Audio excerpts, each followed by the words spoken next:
ایران میں 8 Pakistani motor mechanic افراد کو بڑی بے دردی کے ساتھ ہاتھ پاؤں باندھ کر مار دیا گیا ہے۔ ان کے نام اور ان کے ایڈریس سامنے آ گئے ہیں۔ سب سے پہلے میں آپ کو ان کے نام اور ان کے ایڈریس بتا دیتا ہوں، ان کا کہاں سے تعلق تھا، اس کے بعد پھر میں آپ کو مزید تفصیلات سے آگاہ کرتا ہوں۔ بالکل تازہ ترین خبر آپ کے ساتھ شیئر کرنے لگا ہوں۔ تو یہ جناب جو 8 افراد ایرانی صوبہ سیستان میں یہ جناب ان کو مارا گیا ہے، اور اس سانے کی ذمہ داری قبول کی ہے کالعدم بلوچ نیشنل آرمی یعنی BNA۔ انہوں نے کہا کہ جی ہم نے ان کو مارا ہے۔ اب یہ جو سرائیکی وسیب کے تمام نوجوان جن کا تعلق بہاولپور کے علاقے مختلف علاقوں سے ہے، تمام جو ہے نا وہ جنوبی پنجاب کے رہائشی تھے، محنت مزدوری کر رہے تھے۔ ان کا جناب اب میں آپ کو نام پڑھ کے بتاتا ہوں۔ پہلے نمبر پہ دلشاد ولد جنڈوا، قوم سرائیکی، برادری سیال، گلی نمبر 8، خانقاہ شریف، سما سٹا، بہاولپور۔ نمبر 2 دانش ولد دلشاد، قوم سرائیکی، برادری سیال، گلی نمبر 8، خانقاہ شریف، سما سٹا، بہاولپور۔ یہ باپ بیٹا ہیں جو کہ مالک تھے اس ورکشاپ کے، جس ورکشاپ پر یہ حادثہ ہوا۔ نمبر 3 پہ جعفر ولد محمد رمضان، قوم سرائیکی، برادری سیال، گلی نمبر 8، خانقاہ شریف، سما سٹا۔ نمبر 4 ناصر ولد محمد، قوم سرائیکی، برادری کھیڑا، موز رنگپور، مسافر خانہ، بہاولپور۔ نعیم ولد غلام فرید، قوم سرائیکی، برادری ساندھی سکنہ، محلہ سردار آباد، خانقاہ شریف، بہاولپور۔ نمبر 6 عامر ولد محمد لیاقت، قوم سرائیکی، برادری ساندھی، محلہ سردار آباد، خانقاہ شریف، بہاولپور۔ نمبر 7 محمد خالد، قوم سرائیکی، برادری بٹی، اور ان کا تعلق ڈیرہ نواب احمد پور جو ہے نا وہ بہاولپور سے ہے۔ اور نمبر 8 پر محمد جمشید ہیں، یہ جناب سرائیکی برادری سے، ان کا سرائیکی برادری اور ارائیں قوم سے ان کا تعلق ہے۔ ان کا جو ایڈریس ہے چکی موڑ، احمد پور، بہاولپور۔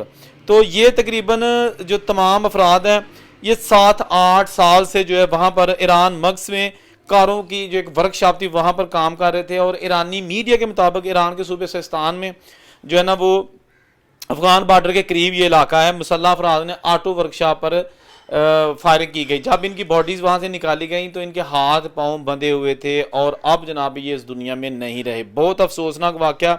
اس واقعے کے بعد وزیر اعظم اور حکومت پاکستان نے فوری طور پر ان کی جو باڈیز ہیں ان کو پاکستان لانے کے لیے جو ہے نا ہدایات جاری کر دیا، اور کہا جا رہا ہے کہ 1-2 روز میں ان کی باڈیز پاکستان آ جائیں گی۔ دوستو یہ پہلا واقعہ نہیں ہے جب بیرون ملک جو مزدور ہیں ان کا اس طرح کے جو ہے نا وہ قتل و غارت کا سلسلہ ہوتا ہے۔ پہلے بھی ایران میں پاکستانی مزدوروں کا، وہ بھی تقریباً 10 کے قریب پاکستانی مزدور تھے، ان کو بھی جس گھر میں وہ رہتے تھے اس گھر میں آ کے بڑی بے دردی کے ساتھ مار دیا گیا تھا۔ اس وقت یہ جو بلوچ کالعدم تنظیم ہے اس نے ذمہ داری قبول نہیں کی تھی، بلکہ بتایا یہ جا رہا تھا کہ ایران کی جانب سے ایران کے فوجی یا ان کے جو وہاں پر ہی لوگ تھے انہوں نے ان کو مارا تھا، اور ان کی جو ہے نا وہ اس وقت بڑی خبریں سوشل میڈیا پر آئی تھی۔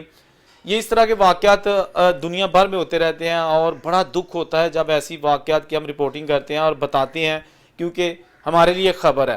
آج یہ خبر ہم بتائیں گے، کل دوسری خبر آ جائے گی، اس کے بعد تیسری خبر آ جائے گی۔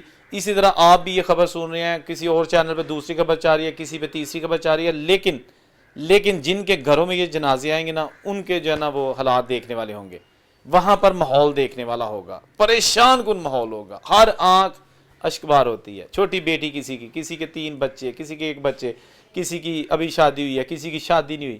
یہ وہ واقعات ہیں جو انسان کو جو ہے نا وہ سوچنے پر مجبور کر دیتے ہیں۔ ایک تو یہ کہ کوئی پتہ نہیں کس وقت کس کی جو ہے نا وہ مطلب موت واقع ہو جائے، اور کوئی پتہ نہیں ہے کہ کسی کو کفن بھی نصیب ہوتا ہے کہ نہیں ہوتا۔ یہ خبریں بڑی جو ہے نا دل کو دکھی کر دیتی ہیں کہ ایسے جو ہمارے محنت کش باہر کے ملکوں میں جاتے ہیں، اور پھر ان کو ایک ایسی ابدی نیند سلا دیا جاتا ہے جس میں ان کا قصور کم ہوتا ہے لیکن سزا زیادہ مل جاتی ہے۔ اللہ تعالیٰ سے دعا ہے کہ اللہ تعالیٰ تمام جو شہداء ان کا جنت الفردوس میں جگہ عطا فرمائے، اور ان سے کوئی اجازت دیجیے۔ اللہ حافظ۔